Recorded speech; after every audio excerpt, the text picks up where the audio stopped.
guys, it's me, Omega Man. Today I just done watching Antz 998 on my TV. And today we are diving into Antz 998, directed by Eric Donald and Tim Johnson, produced by DreamWorks Animation. It's one of the very first fully computer animated movies released just weeks before Pixar's A Bug Life.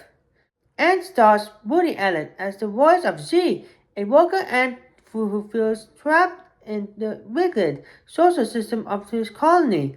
The movie mixes comedy, social commentary, and even some surprisingly deep political themes all inside an anthill. Let's read it out. The story follows Z, who is unhappy with his life as a worker. The colony is run like a tourism state. Everyone has a job assigned for birth, no individuals allowed. Z's life changes when he meets Princess Bala, voiced by Sharon Stone, at a bar trying to impress her. He switches place with his older friend, River, voiced by Sylvester Stallone. That's how he ends up in battle against termites, barely surviving and becoming an unexpected hero. After that, she kidnaps or maybe rescues the princess and escapes the colony, searching for the method in a place where ants can be free. One fascination about Antz is how mature its themes are. It's basically about individuality versus conformity. The ant colony represents a tourism society run by General Mandible, voiced by Jen Hackman, who believes only the strong deserve to survive. Mandible's plan is almost faces. He wants to eliminate the worker ants and build a perfect colony. It's a soft political metaphor, especially for an animated film marketed to families. And she represents the voice of individual and freedom. He's neurotic, insecure, and constantly questioning his purpose, very much like Woody Allen's usual characters. Through Z, the movie explores what it means to think for yourself instead of just following the crowd. It's also about class and social structure. The colony is divided into workers and soldiers, like a rigid caste system. The movie criticizes that kind of hierarchy while celebrating diversity and teamwork.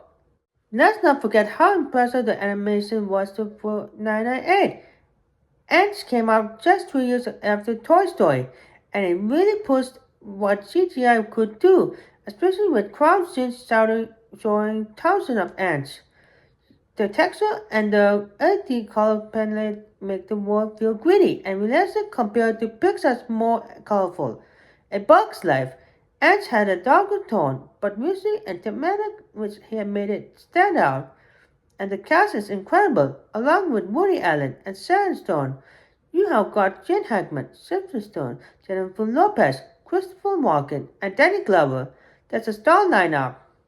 When it released, Antz was praised for its humor and intelligence, but also got attention for how similar it was to A Bug's Life, which came out just weeks later.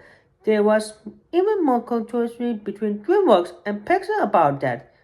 But the two movies have very different tone. A Bug's Life is more of a family-friendly adventure, while Antz 998 feels like a spectacular film for adults discussed as a kids' movie. And looking back, Antz 998 really set the stage for more ambitious animated storytelling. It showed that animation could tackle political and physiological ideas, not just fairy tales or slapstick comedy. In the end, Antz 998 is about finding your identity and voice in a world that tells you to stay in line. She may be just one ant in a colony of millions, but his journey proves that one individual really can make a difference.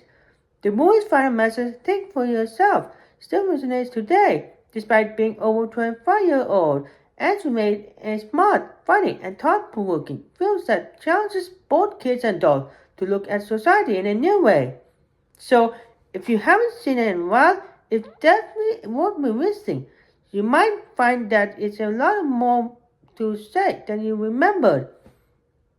And I will rate 5 out of 5 for Antz 998.